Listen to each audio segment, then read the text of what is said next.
Sanibonani kunjani? Kuhlungu kakhulu into kwaba kuDlamini mangabe ngempela lento kuthiwa wayenza ngempela ngayenzanga. Ngani? Ngithi mangabe kuthiwa ngempela akenzanga lutho. Ingoba ngiyazi ukuthi baningi abantu abaphika amacala noma sebeboshiwe. Umuntu lo kaliphiki icala. Uyayibona indaba. Athi icala kalenzanga isizathu ukuthi uyazi ukuthi ufakazi ngabukho. Mangabe ngempela ubaba uDlamini azange alenze leli cala kubuhlungu kuyaphukela. Hlala enhlizweni lento. Akuyena yedwa maningi ababoshela amacala abangawaziyo. Into silekelela ke thina isekutheni intombazane lo kuthiwa wadlwe kulo. Ncathi wasemncane leso sikhathi. Cela ukuthi akhulume iqiniso njengoba linjalo. Angabe sathatha manje ama feelings kamama wakhe ukuthi uma wakhe uyothini. Ayi sengimthengisa impilo yomuntu lesikhuluma ngayo. Uboshwa komuntu akukho kuhle. Uyayibona indaba akukho kuhle ukuthi umuntu ahlale endaweni ejele it's been 16 years angalazi icala mangaba ngalazi ngempela.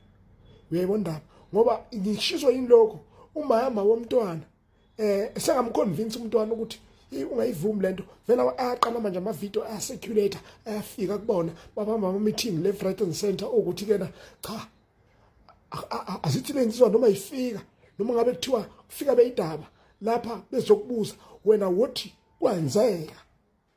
Uyayibona wothi wena kwenzeka mntanami ngiyacela ukuthi ungabi isikhali sokuthi kena kucindezeleke umuntu egameni lakho mangabe iqiniso uyalazi cela ukuthi ulikhulume njengoba linjalo ungabisacabangela ama feelings omzali wakho.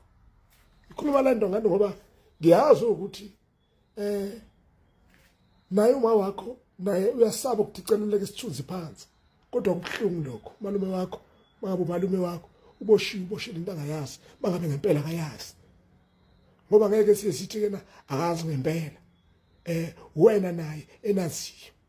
Uyayibona indaba ngiyanicela ke bantu bami ngiyanicela kakhulu cela ukuthi siphumele umkhankaso sizameni ukusiza ubaba uDlamini futhi bengicela kakhulu Nkosi yami lento ibidinga abameli abanohlonza abazokwazi ukuthi kena balaleleke lapha ya enkantolo ngoba nazo inkantolo nazo zibuye zenze ngendlela yazo. Bengicela nje mina ukuthi kube nabameli abafana no advocate Dalimpofu, advocate Ngcuka Ithobi. Lawo bameli sicela ukuthi basilekelele ngoba siyafuna ukuthi ubulungiswa benzeke lapha kuba Dlamini. Ngiyacela kakhulu mntanami wena okuthiwa wekwenziwa lento kuwena ngicela ukuthi ukhulume iqiniso kuyokusiza lokho.